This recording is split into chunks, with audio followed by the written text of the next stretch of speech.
Welcome everybody. Today we are going to be playing some Black Ops 2. Now this is a new series called In-Game Chat, where I just kind of talk about whatever I want to talk about. So either you guys can listen to that, or watch me play some Parley, or both. You can kind of listen to both. So we'll see how this goes. I wanted to do a in-game chat kind of thing because I just think it's way more raw, and it just, I don't know, supplies a different difficulty that, you know, just recording over wouldn't have. So anyways, today, I was reading about, it was really interesting, it was something about Disney. Back in 2010, Disney had actually planned to open up a, like, villain world, as an addition to their obvious Dreamscape Disneyland. Now, I've been to Disneyland, and it is very optimistic. It is very showcasey of all the positivity that is Disney. And there was like no talk about, you know, any of the villains. They didn't get any love. No love for the villains. So yeah, back in 2010, they actually talked about this. They drew up plans. They had everything kind of set for it, and it just kind of fell through because there was a test market, and the test market just didn't seem to be there. So what they were talking about during this would be like Captain Hook, you know, greeting you instead of Mickey Mouse when you walk in. And it would showcase all of the villains. Ursula. It would have the Shadowlands from, I think it's the Lion King.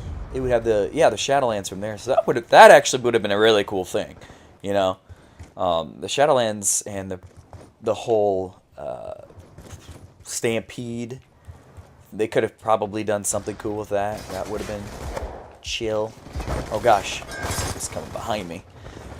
Yes, I don't know. What do you guys think about that? Wouldn't that have been, you know, something a little interesting? You know, not always just the heroes of Disney being brought to light, but the villains being celebrated. Because the villains make a Disney movie. You know, you can't have the good without the evil, or else it's just a movie. You know, there's no yin and yang. So that would have been really interesting to see how they would have brought that to life, and I kind of hope they pursue something like that in the future. I know they are opening that Frozen, the Frozen Land or Frozen-based theme park, but the fact that they can do that instead of, you know, the broad spectrum that is the villains of Disney, you know, you could have went, you know, just a ton of square footage, because there are a ton of villains. A ton of villains, because per movie, what is there? Maybe 4 tops villains? Usually there's more villains than there are heroes in a movie, because it's more of an epic victory in the end there. Whew, this game's getting intense. To be fair, these kids are not very good. Yeah.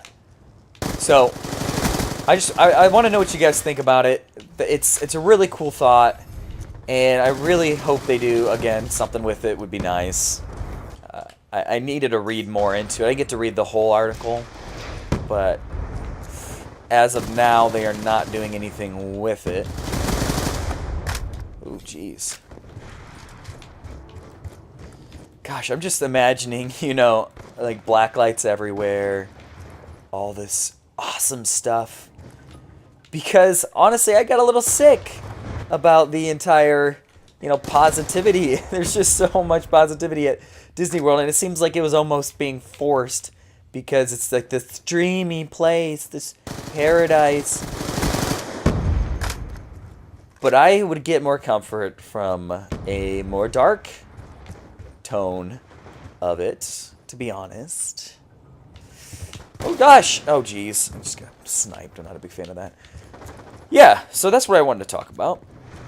And I think it was just a really cool read. So if you guys look it up, I'll see if I can link the article in the bulletin there, and you guys can, you know, just read the whole thing instead of just listen to me talk about it because I'm just giving you my opinion. I wasn't even giving you really any cold, hard facts about it. I was just spouting about, you know, the excerpt that I read, and I know it was 2010. But, yeah, pretty interesting stuff. So, yeah, I've been reading a lot about all these weird things that large companies, you know, because it is a huge investment when you build these things. I mean, I'm talking $500 million, if not $1 billion, lost if it's not successful.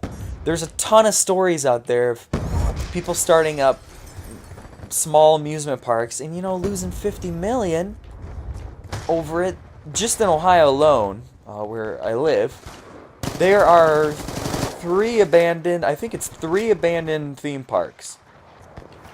And, oh geez, each one of them is well into, you know, half $100 million. So either 50 million or, you know, or up. And these stories are across the entire globe of all of these abandoned, I don't know if you guys remember Pripyat, if you guys remember Chernobyl. They had an amusement park, and that was like $20 million. And it wasn't even that big. It was like a Ferris wheel and a merry-go-round. So I can just imagine how these larger companies have to get. I mean, they have to know that it's going to be popular. They have to know people are going to come. They have to know that there's going to be a return on that investment. Because they have to staff it. They have to get all this stuff. Set up food. Now I'm thinking about what kind of food they'd have. It'd be like calamari. Or not calamari. It'd be like just fish for Ursula. Because she would have cooked up Ariel. You know, things like that. Like real, just dark, deep disgustingness. Oh, I'd be game for that. But guys, that is it for that. That was fun. That was fun. I hope that this becomes a successful series. I'll probably keep